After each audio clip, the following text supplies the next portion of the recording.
इन मार्च में शिरकत कर रहे हैं, मैं सबसे पहले तो आपको सलाम करता हूं, और उसके बाद जो भी पाकिस्तानी आज ये टीवी पे देख रहे हैं, जो आज सबसे पहली मैं बात करना चाहता हूं वो ये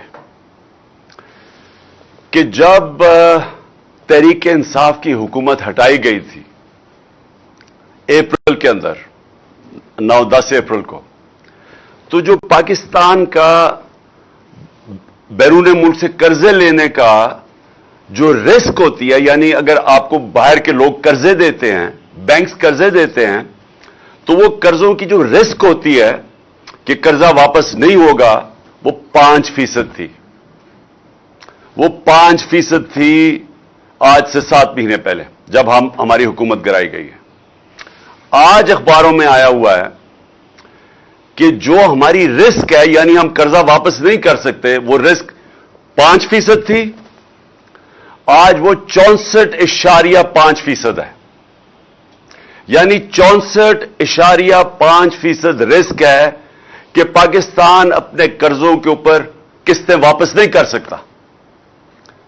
इसका मतलब, इसके 2 मतलब हैं, और बड़े, मैं इसलिए इधर से शुरू कर रहा हूं क्योंकि जो हमारी माइशत है, जिस तरह उसका कत्ल हुआ है जब से हम गए हैं पिछले 7 महीने में, मैं चाहता हूं कि यह जरा कौम समझे हुआ क्या है।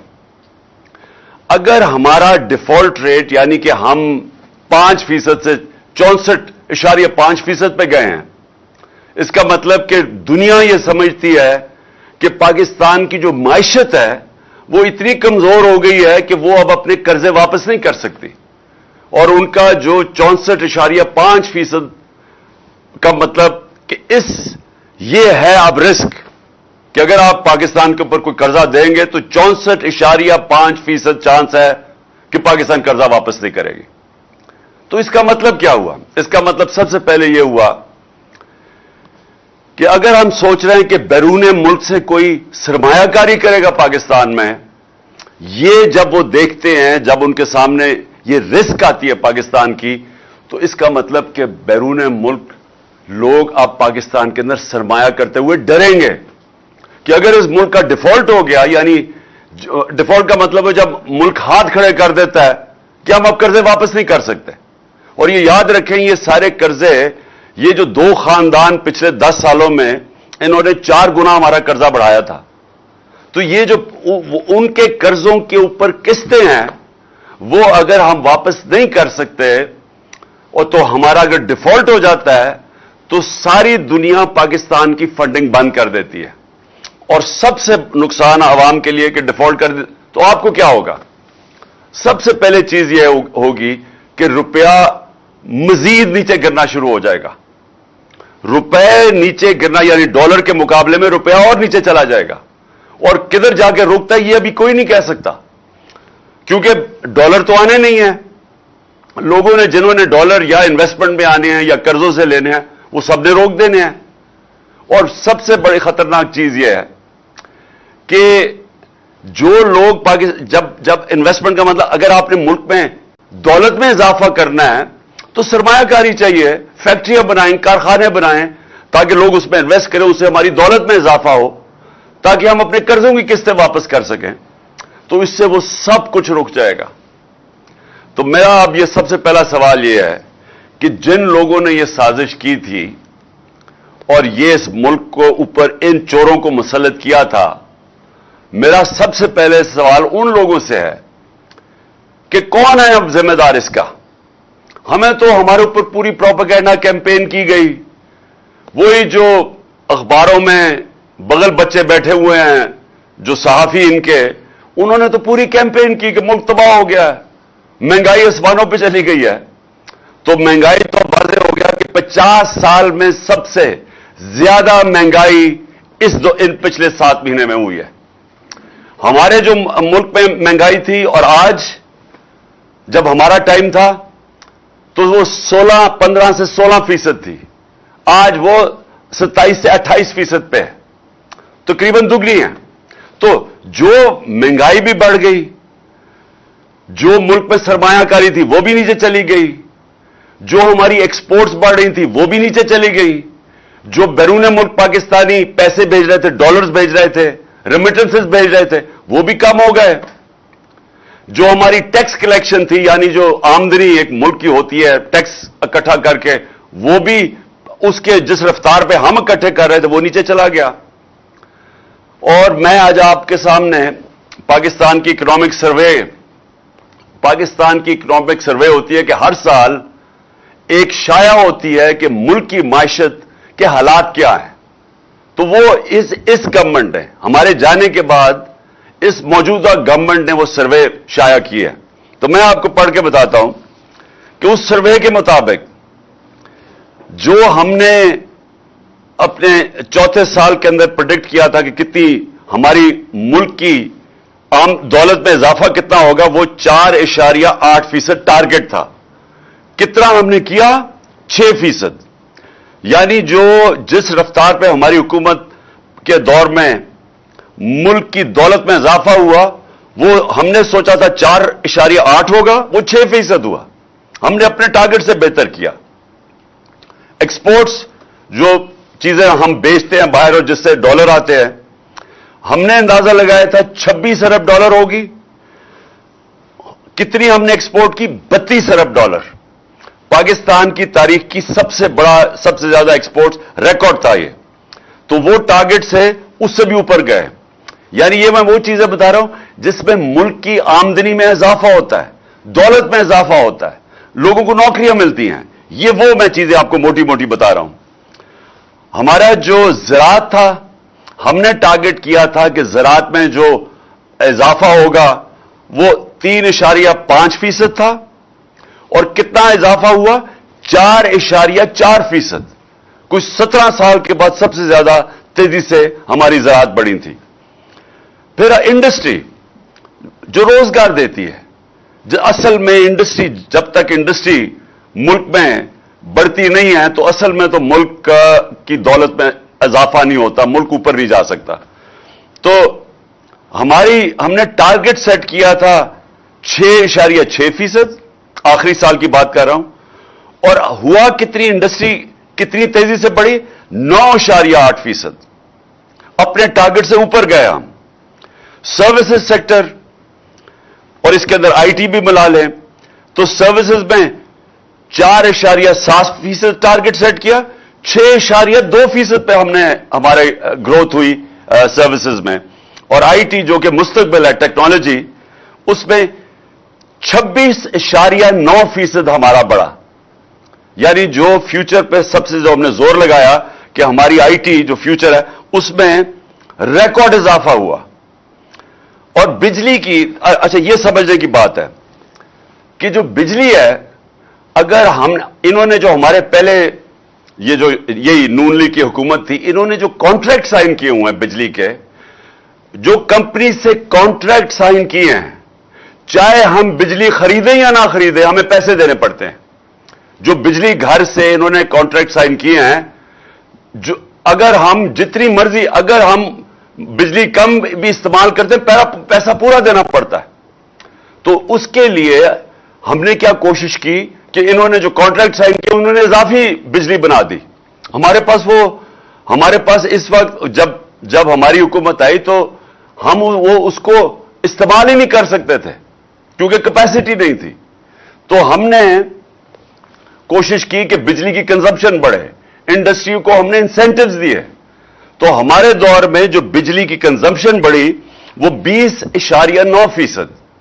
तो ये मैं इसलिए आपको बता रहा हूं कि मायशत तो हमारी बढ़ रही थी, मुल्क तरक्की कर रहा था, और ये पाकिस्तान की इकोनॉमिक सर्वे कह रही है, ये जो इनके दौर में पब्लिश हुई है, तो वो जो हर साल पब्लिश होती है उसके मुताबिक मुल्क तो तरक्की कर रहा था।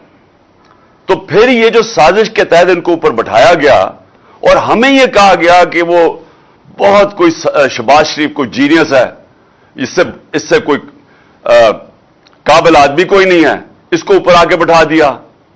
और उसके बाद वो जो भागा हुआ था मुल्क से, भागे हुए तो सारे ही थे, तो उसको खास तौर पे लेके आए इसाक डार को। उसने आगे कहा कि मैं मूडीज को ठीक कर दूंगा। उसके बाद वो गुम ही हो गया।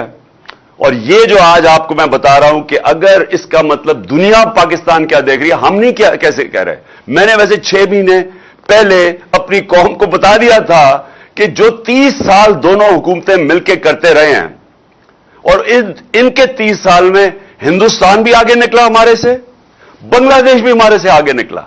ہم 90 کی دہائی تک پاکستان ان دونوں سے آگے تھا. جب سے یہ دونوں آئے ہیں یہ ڈاکو خاندان، یہ دونوں ہمارے سے آگے نکل گئے، کیونکہ ہمارا ملک پیچھے چلا گیا، ان کی دولت میں اضافہ ہو گیا، ملک مقروض ہو گیا، اور ان کے باہر شاندار محلات بننے شروع ہو گئے. جب سے نواز شریف پرائم منسٹر بنا، وہ لندن کے سب سے مہنگے علاقے میں بڑے ان کے پاس 4 فلیٹ آ گئے، اور ان کے بیٹوں کی بڑی پراپرٹیز آ گئی. تو یہ تو امیر ہو گئے، قوم مقروض ہو گئی. ان کو واپس مسلط کیا، اور میں نے تب کہا کہ ان سے نہیں سنبھالا جائے گا.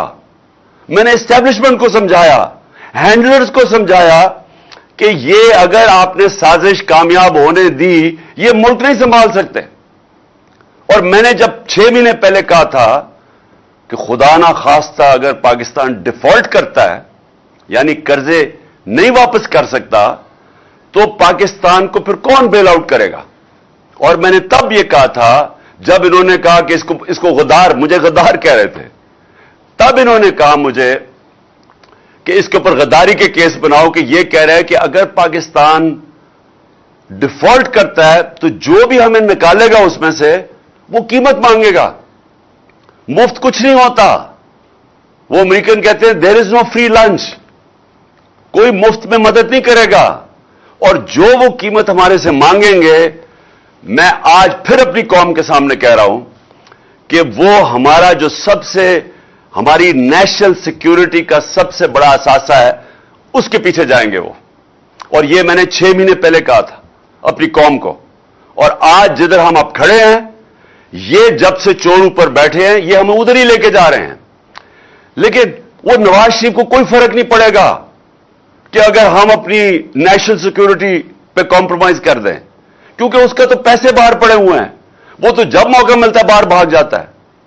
جب وہ پرائم منسٹر تھا، اس نے 23 نجی دورے کیے لندن کے.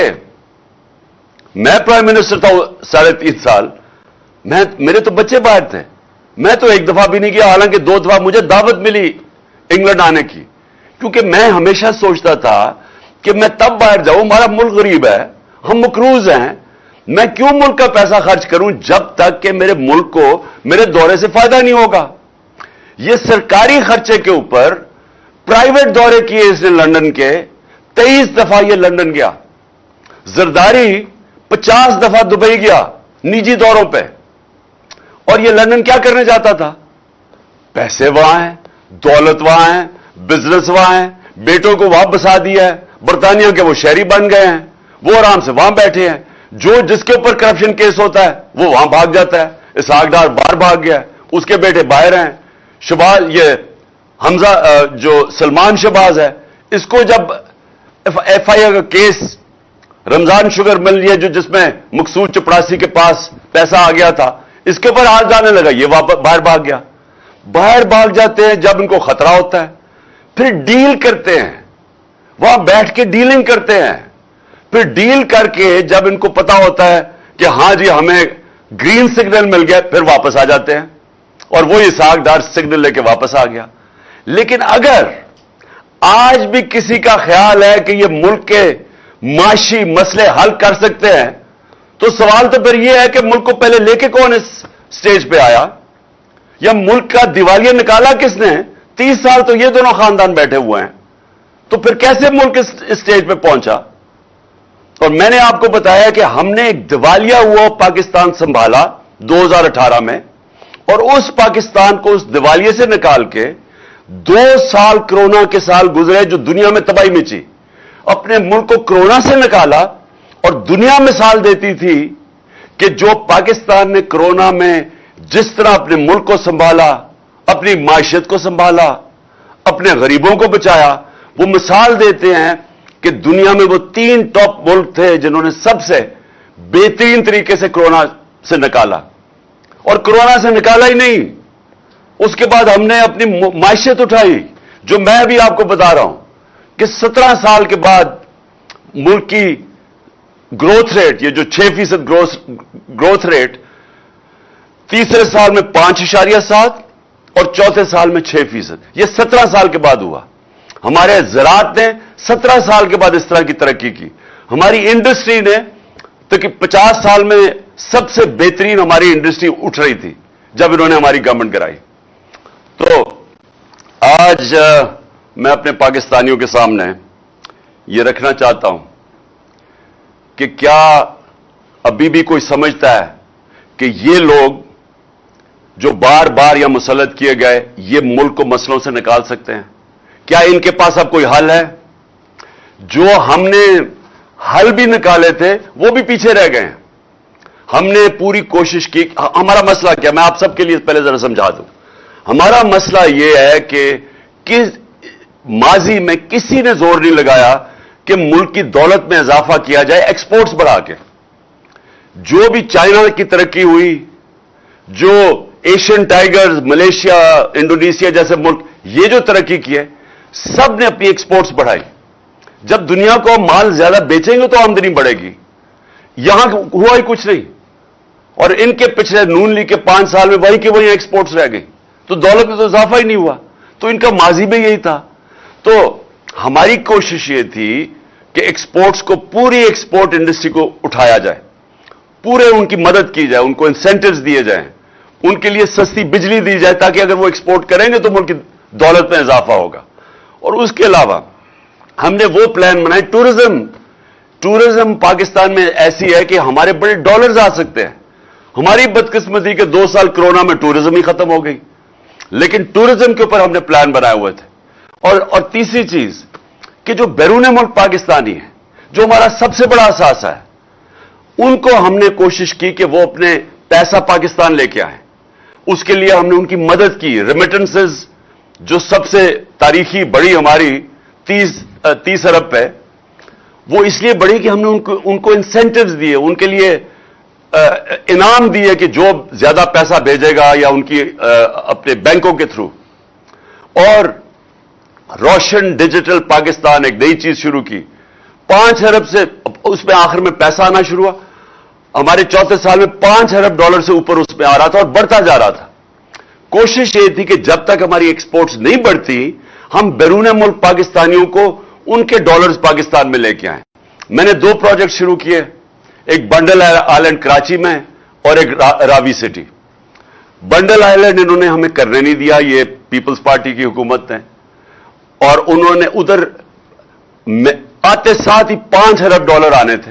और जैसे वो पैसा आना था, हमारा जो असल मसला है, जो डॉलर कम हो जाते, वो हमने हल कर लेना था। इन्होंने आखिरी मिनट में नो ऑब्जेक्शन सर्टिफिकेट देकर कैंसिल कर दिया। और दूसरा, जो हमारी कोशिश रावी सिटी की थी, वो बदकिस्मती से 11 महीने स्टे ऑर्डर पे रह गया। पैसे लोग बाहर से इन्वेस्टर तैयार बैठे हुए थे, वो सब कुछ रुक गया। तो हमारी कोशिश ये थी कि डॉलर गैप जो हमारा है, हमारी इंपोर्ट्स ज्यादा हैं, हमारी एक्सपोर्ट्स कम हैं, तो उसके बीच में जो गैप है वो हम इन्वेस्टमेंट लेके आए। ये 2 शहर बना के, टूरिज्म करके, और फिर अपने बैरून मुल्क पाकिस्तानियों को उनको कोशिश इंसेंटिव दें कि वो पैसा अपना भेजें। तो अब मैं जो आखिर में ये मायशत के ऊपर बात, फिर मैं 2 और आपसे बातें करनी है। देखिए, जिधर आज हम खड़े हैं, ये कहते हैं कि जनाब आपको जल्दी क्यों है इलेक्शंस की, इंतजार कर लें साल की। हमें तो कोई मसला नहीं है। तहरीक इंसाफ को तो अल्लाह का फजल है, उसकी कोई खास करम है हमारे पे कि उसने अवाम के दिल हमारी तरफ मोड़ दिए हैं।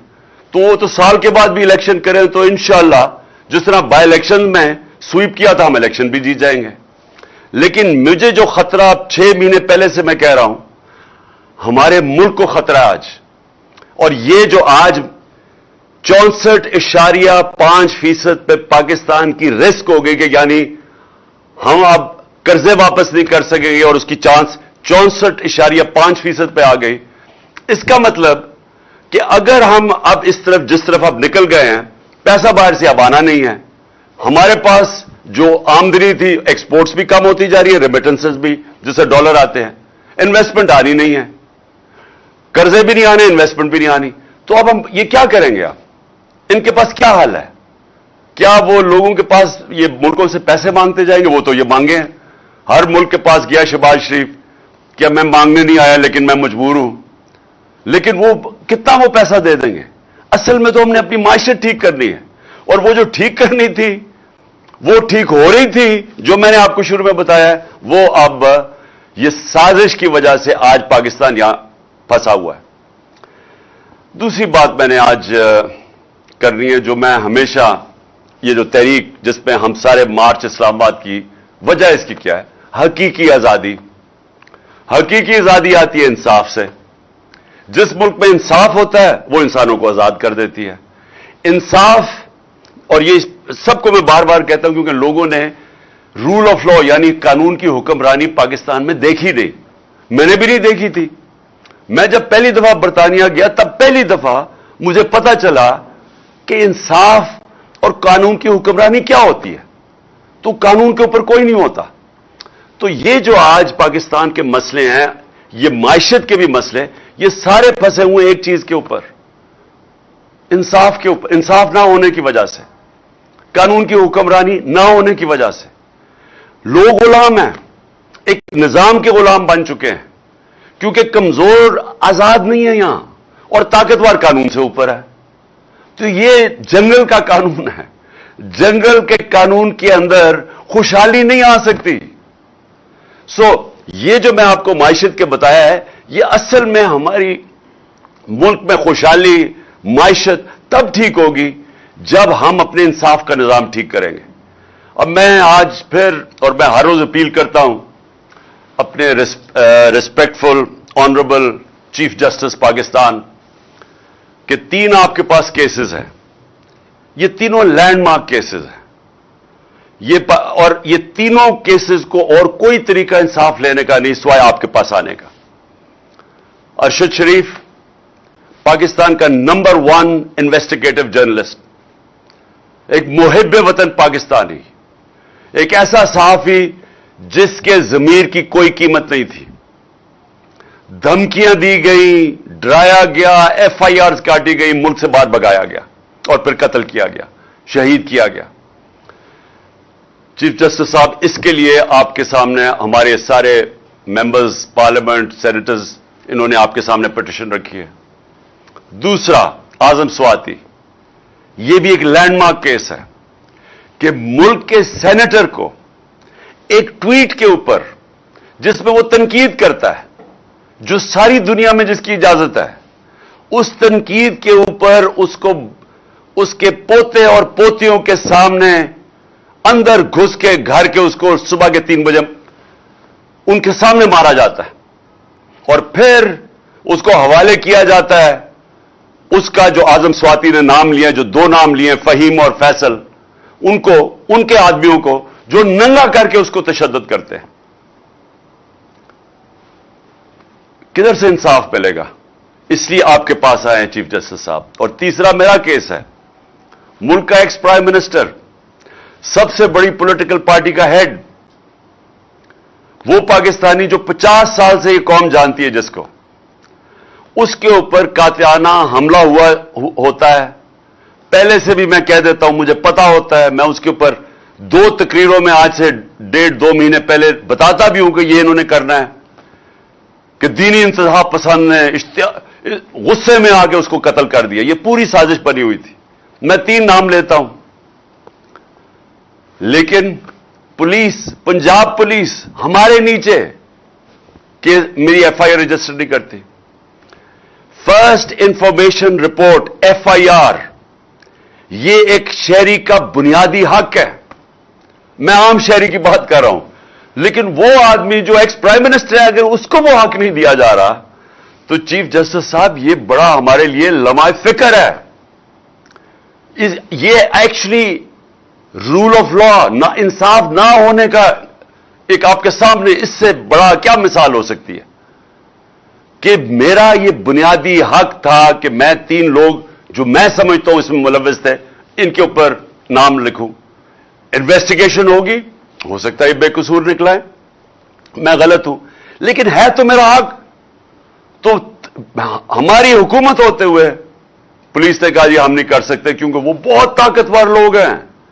پولیس ہمیں کیا کہتی ہے؟ پولیس وہ کہتے جی اگر کسی مجھے اس عہدے سے اٹھا دے, کسی اور کو بٹھا کے یہ کروائے, میں نہیں کر سکتا. وہ بہت طاقتور لوگ ہیں.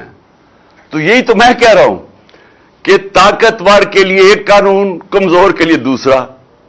میں بار بار لوگوں کو وہ نبی صلی اللہ علیہ وسلم کی حدیث اس لیے بتاتا ہوں کہ تمہارے سے پہلے بڑی قومیں تباہ ہوئی. جب طاقتور جرم کرتا تھا اس کو نہیں پکڑتے تھے, جو کمزور جرم کرتا تھا اس کو سزا ملتی تھی. یہ ہے آج ہماری تباہی کا باعث. اگر ایک چیز ہماری تباہی کا سبب ہے وہ یہ ہے, اور یہ ہم تین لوگ ہیں. وہ تو اور اس لیے چیف جسٹس صاحب آپ کی طرف ہم دیکھ رہے ہیں کیونکہ ہمیں اور کہیں امید نہیں ہے. اور میں اس کے ساتھ ساتھ ایک اور چیز کہنا چاہتا ہوں. الیکشن کمیشن نے کنٹیمپٹ ہمارے اوپر کیا, میرے پہ, لوگوں پہ. ہم 1.5 سال گورنمنٹ میں ہوتے ہوئے کہتے جا رہے ہیں کہ الیکشن کمشنر ایک ایجنڈا پہ ہے. یہ نہ تو صرف نون لیگ کے بڑا قریب ہے, اس کے ہینڈلرز بھی اس کو کنٹرول کر رہے ہیں, اور یہ ہمیں ٹارگٹ کر رہا ہے. 8 اس نے ہمارے خلاف فیصلے دیے, 8 دفعہ ہم عدالت میں گئے, 8 دفعہ عدالت نے ان کو رد کیا. اس کا مطلب اس کے فیصلے غلط تھے. اس کے اوپر الیکشن کمشنر یہ سکندر سلطان اور جو کراچی سے الیکشن کمیشن کا ممبر ہے, ان کے اوپر ہم عدالت میں گئے ہوئے ہیں, سپریم کورٹ میں گئے ہوئے ہیں. جو کراچی کا الیکشن کمشنر ہے یہ سندھ گورنمنٹ کی تنخواہ دار ہے. یہ آزاد کیسے ہے؟ اس کے اوپر ہم میرے خیال میں سپریم جوڈیشل کاؤنسل میں گئے ہوئے ہیں. اور یہ جو سکندر سلطان ہے, ہم نے اس کے اوپر بار بار کہتے رہے ہیں کہ یہ آدمی غیر جانبدار نہیں ہے, اور ہمیں عدالت واپس اس کے پاس بھیج دیتی ہے.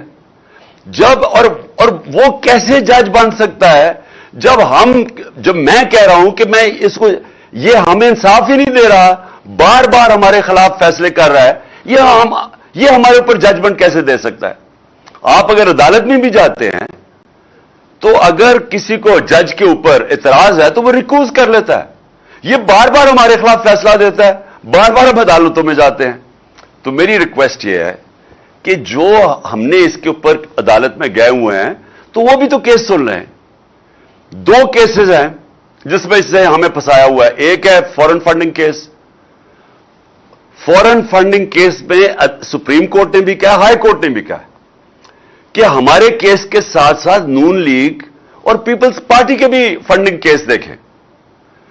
اس کے باوجود اس آدمی نے ابھی تک ان کے کیس نہیں کھولے, اور ہمیں بار بار ایک فرول رہا ہے, کبھی کچھ کر رہا ہے, کبھی کچھ کر رہا ہے. اور میں پھر دعویٰ کرتا ہوں, جتنا آپ دیکھیں گے ایک چیز ثابت ہوگی کہ صرف تحریک انصاف جو کہتے ہیں پولیٹیکل فنڈ ریزنگ وہ کرتی ہے. ریکارڈ صرف تحریک انصاف کے پاس ہے, 40,000 ڈونر بیس ہمارے پاس ہے. تو ان سے تو پوچھیں کہ یہ پیسے کیسے اکٹھے کرتے ہیں. اسی میں آپ کو پتا چل جائے گا کہ یہ کرپشن کے پیسے سے کھیلتے ہیں. یہ پہلے بڑے بڑے بزنس مین کو پیسے بنانے دیتے ہیں یا ان کے پارٹنرز ہوتے ہیں, پھر ان سے فنڈنگ لیتے ہیں. تو یہ ان کی فنڈنگ تو ہے ہی انلیگل. یہ بتا ہی نہیں سکتے کدھر سے پیسہ آیا. ان کا کیس نہیں سن رہا اور ہمیں اس نے لٹکایا ہوا ہے اتنے سالوں سے. تو ایک تو فنڈنگ کیس اور دوسرا توشہ خانہ. توشہ خانہ کا کیس اس نے فیصلہ کر دیا کہ یہ عمران خان کو ڈسکوالیفائی کرو. عدالت میں تو پھر بھی ہم چلے گئے ہیں, اور میں گارنٹی کرتا ہوں, میں لکھ کے دیتا ہوں کہ جتنا آپ دیکھیں گے عمران خان, یہ ثابت ہوگا کوئی غیر قانونی چیز نہیں کی. لیکن جنہوں نے غیر قانونی چیز کی اور نیب میں 10 سال سے کیس ہے, ان کے کیس کیوں نہیں سنتا؟ آصف زرداری, یوسف رضا گیلانی اور نواز شریف. یوسف رضا گیلانی نے مدد کی ان کی. ان دونوں نے غیر قانونی طور پہ 4 گاڑیاں نکالی توشہ خانہ سے. مجھے بھی گاڑی ملی تھی. گاڑی آپ نہیں لے سکتے توشہ خانہ سے, وہ غیر قانونی ہے. انہوں نے 4 مہنگی مہنگی گاڑیاں لی, نیب میں کیس پڑا ہوا ہے. یہ الیکشن کمیشن کو کیوں نہیں سمجھا, کیوں نہیں وہ کیس اٹھا رہا؟ دیکھیں, الیکشن کمیشن غیر جانبدار ہوتا ہے, یہ غیر جانبدار نہیں ہے. तो प्लीज हमारे केस सुने जो हमने सुप्रीम कोर्ट में इसके खिलाफ किए हुए हैं। मैं रिक्वेस्ट करूंगा, क्योंकि उससे एक इंसाफ के निजाम में हमें इत्मीनान होगा हम सबको। और आखिर में मैं अपने सारे पाकिस्तानियों से, मैं फिर ये जो ड्रामा हो रहा है सारे मुल्क के सामने कि एक मफरूर, सजा याफ्ता, झूठा और दूसरी दफा झूठ बोल के भागा हुआ जो लंदन में बैठा हुआ है, मैं ये आज सारी कौम से पूछता हूं कि ये कैसे इस मुल्क के फैसले कर सकता है? कैसे एक कौम इजाजत दे सकती है इस आदमी को कि हमारे फैसले करे? और कौन सा फैसला करे जो हमारी नेशनल सिक्योरिटी का सबसे अहम फैसला है? और इसका माजी देख लें, इसने आज तक मेरिट का इसका मतलब भी नहीं पता। यह फैसले करता है कि इसके मुफादात के अंदर वो इसके मुफादात को आगे कैसे ले जा सकते हैं। यह फैसले करता है कि इसकी बिजनेस को कैसे गैर कानूनी तौर पर फायदा हो सकता है। एफबीआर में कौन होगा जो इनकी मदद करेगा? पुलिस में कौन होगा जो इनके मुखालिफ के खिलाफ जुल्म करेगा? इनकी कभी पाकिस्तान में मेरिट के ऊपर फैसले नहीं हुए। 1993 के अंदर लाहौर हाई कोर्ट के अंदर केस हुआ। Chief justice Lahore high court ने पूछा उस वक्त के आईजी अब्बास खान से कि क्यों पंजाब पुलिस में इतनी करप्शन है।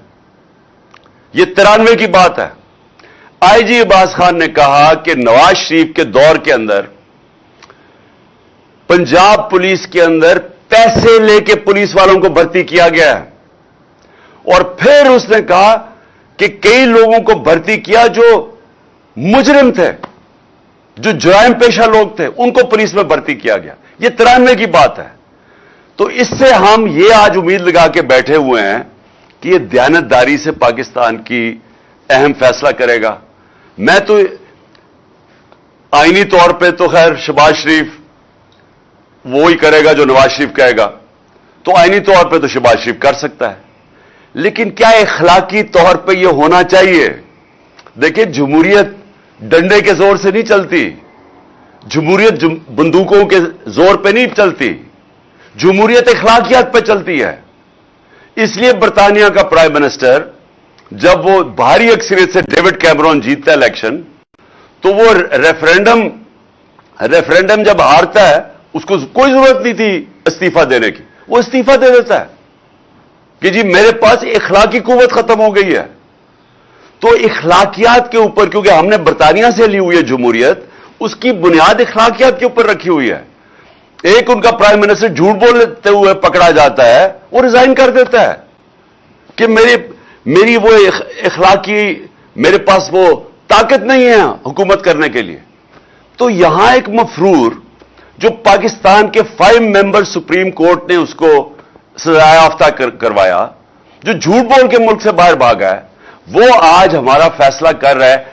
क्या ये मुल्क की सिर्फ ये नहीं कि ये मेरिट पे फैसला नहीं करेगा, और मेरिट के ऊपर ही जब इदारों में फैसले होते हैं तब ये इदारे ऊपर आते हैं। मेरिट, इदारों को तबाह करना हो, मेरिट खत्म कर दो। तो दुनिया में मेरिट की वजह से इदारे मजबूत होते हैं। तो ये एक तो मेरिट पर नहीं फैसला करेगा, और दूसरी ये सारी कौम का हमारी इखलाकियात का मजाक उड़ रहा है कि हम और नीचे गिर रहे हैं। पहले चोरों को ऊपर मुसल्लत कर दिया, चोरों ने अपने केसेस सारे खत्म कर दिए। आहिस्ता आहिस्ता शहबाज शरीफ के 4 गवाह मर गए आते साथ ही, जो 16 अरब एफआईए के केस में थे। उसके बाद इन्वेस्टिगेटर वो बेचारा डॉक्टर रिजवान भी मर गया, किसी ने पूछा ही नहीं किसी को कि ये क्या हो रहा है कि लोग एकदम आते साथ ही मर गए हैं। वही राना सनाउल्लाह और शहबाज शरीफ ने जो मॉडल टाउन के अंदर दिन दिहाड़े टीवी के ऊपर लोगों की कत्लेआम की, उनको कोई पूछता नहीं है। और फिर यही वो लोग वापस आके केसेस भी अपने खत्म करवाते हैं, हर किस्म का जुल्म करते हैं पाकिस्तान पे, सहाफियों के ऊपर जुल्म करते हैं, इस मुल्क के मीडिया के ऊपर क्लैम डाउन कर देते हैं। और फिर एक ही कोशिश है कि झूठे केसेस करके तो किसी तरह इमरान खान को निकाला जाए। और मैं अभी आपको बता रहा हूं कि नवाज शरीफ सिर्फ जिसको भी यह फैसला करेगा ना कि आर्मी चीफ बनेगा, ये उससे एक चीज मांगेगा। ये क्योंकि मैं इसको 40 साल से जानता हूं, मैं इसको आपसे नहीं, मैं ये जब जमखाना में अपने अंपायर खड़े करके मैच खेलता था, मैं तब से जानता हूं इसको। ये एक चीज मांगेगा कि तुमने किसी ना किसी तरह इमरान खान को डिस्क्वालीफाई करवाना है, तुमने इसकी पार्टी के ऊपर जोर डालना है और मेरे केसेस खत्म करने हैं। मैं आज अब इसको और कोई फिक्र नहीं है कि ये इसने कोशिश करनी है कि रास्ते से किसी तरह इमरान खान को हटाया जाए, क्योंकि है बड़ा बुज़दिल आदमी, इलेक्शन से भाग रहा है, मुल्क को दांव पे रखवाया हुआ है। इलेक्शन मुल्क का रिस्क फैक्टर, कर्जे वापस करने का जब वो रिस्क 64.5 पे पहुंच जाए, कोई दुनिया उसको पैसे नहीं देती, उधर कोई इन्वेस्टर नहीं आता उस मुल्क में। उस मुल्क में से बल्कि अपने लोग डॉलर खरीदने शुरू हो जाते हैं, क्योंकि उनको खौफ आ जाता है कि इकोनॉमी तो आगे नहीं बढ़ेगी। वो मुल्क माशी तौर पे तबाह हो जाता है। और इन्होंने 7 महीने में, मैंने शुरू में आपको बताया कि इकोनॉमिक सर्वे बता रहा है पाकिस्तान का कि 17 साल के बाद गवर्नमेंट की बेहतरीन परफॉर्मेंस थी। इनका इकोनॉमिक सर्वे, हमारा नहीं, इनके दौर में जो शाया हुआ इकोनॉमिक सर्वे कह रहा है कि ये 17 साल में बेहतरीन परफॉर्मेंस थी, और उधर से इन्होंने लाके मुल्क को डिफॉल्ट पे खड़ा कर दिया है। और आज ये सिर्फ इससे इलेक्शन जो बचा सकता है वो नहीं करवाना चाहता, क्योंकि उसको डर है कि इमरान खान जीत जाएगा, और है बड़ा बुज़दिल आदमी, करप्ट आदमी होते ही बुज़दिल है, इसलिए इसने इलेक्शन नहीं करवाना, और इसलिए मुल्क की तकदीर से ये खेल रहा है। और आज आपकी जो हमारी मार्च है, इसका मकसद ही यह है कि हम इस मुल्क को आजाद करना चाहते हैं, इन चोरों से इंसाफ के जरिए इंसाफ करना चाहते हैं, आजाद करना चाहते हैं। और अगर इंसाफ होता, ये सारे आज जेलों में होते, कभी भी ना होता कि इस तरह के लोग आज मुल्क की मुस्तकबिल से खेल रहे होते। और इंशाअल्लाह हमारी जो ये मार्च है, जब ये पिंडी पहुंचेगी और अवाम आएगी पिंडी में, तो सबको एक पैगाम चला जाएगा कि बाशऊर कौम है, ये अब इन चोरों की गुलामी नहीं करने लगी। पाकिस्तान जिंदाबाद। ये जो इम्पोर्टेंट सरकार है, घुस बैठी है, जो घुस कर बैठ